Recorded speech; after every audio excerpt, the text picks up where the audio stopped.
morning. Yeah.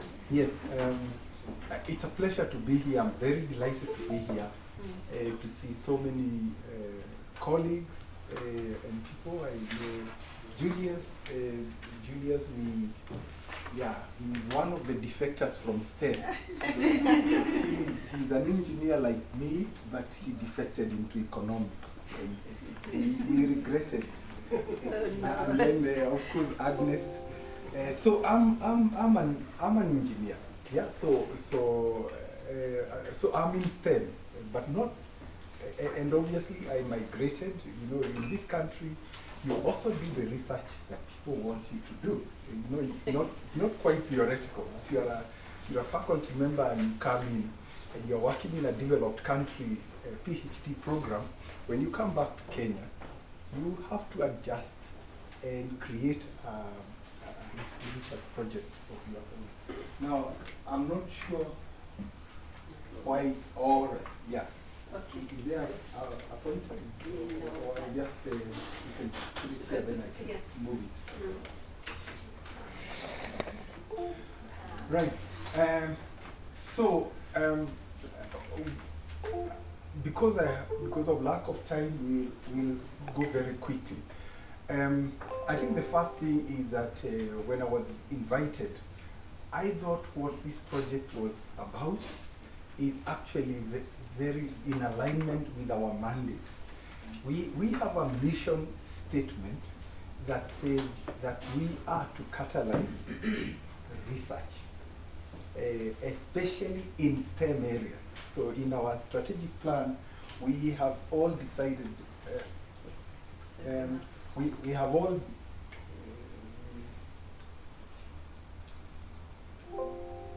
right. So we've all decided as a research and education network, and I don't know how many of you know about research and education. Now, let me just go, these are the issues that are influencing the work we do. That there are many digital technologies that we are preparing people for, and it's all moving towards open science. So in about the last 1 year, we have been involved in the Africa Open Science Platform. It's a project mostly driven by South Africa that mainly was supposed to create a platform for us, probably similar to the European Open Science Cloud. So we do lots of the infrastructure work behind the scenes, right from connectivity.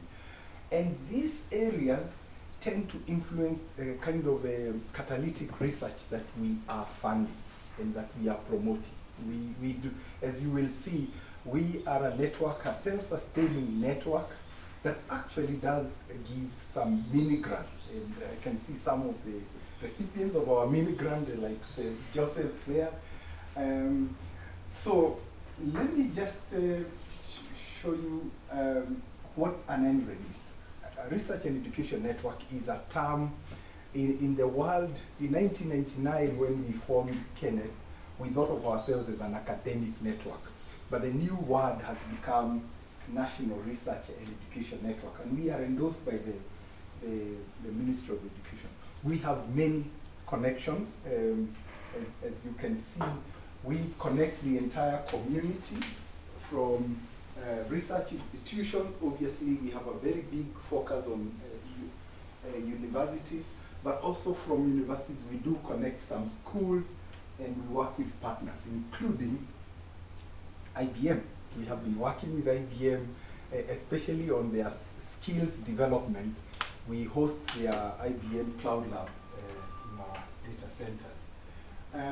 So this is, so it's a transformation of education, and you can see the rallying call there is we aim to transform research and education using technology.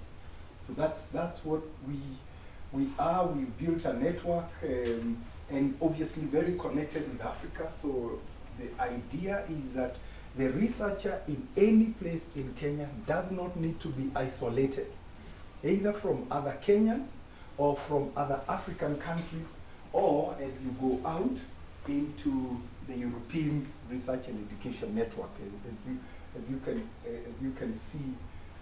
can see over here, This is the European Research and Education Cloud.